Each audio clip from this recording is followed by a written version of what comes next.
The economy's been big news this year, which means there's been lots of economy reports in the news, and they all look and feel kind of the same.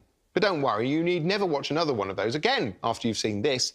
It's every TV news report on the economy in one, courtesy of generic reporter Emily Surname. She has this report.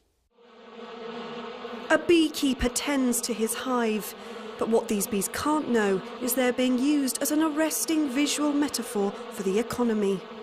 The bees represent money, the hive is GDP, and your interest has hopefully been piqued.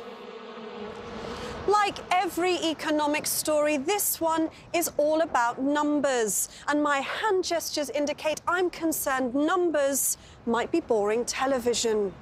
Fortunately, these numbers affect ordinary people we can cut to. People wandering around the sort of grey nowhere places where ordinary humans spend their days. And by depicting sad people standing silently in front of a wall or sitting too close to each other on a sofa, we can convert those numbers into a human interest story. Dennis and Pamela People are affected by numbers. And since they have a child, you'll empathise with what they say while I nod in their direction. Well, it's been hard because of the numbers. Yeah, it has been hard, mainly because of the numbers. Everything now indicates that as soon as this piece to camera has finished, we'll have reached the point of the report where numbers take over the entire screen. And important though they are, they're not compelling enough to stop us cutting to stressed-looking city workers on the telephone, footage of industry, and George Osborne enjoying Downing Street before freezing and being overlaid with a quick bit of Etch-a-Sketch you'll register as information but not quite take in.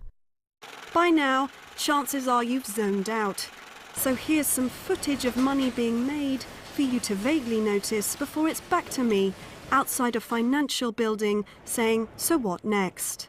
So what next? Well, it's dark, I'm cold, and as I get slightly slower at the end, all I'm thinking about is going indoors for a Twix. A Twix fewer Britons are now able to afford. You may not understand why, but I have made you sad. And who's to say that's not enough? Emily Surname, Weekly Wipe, Television.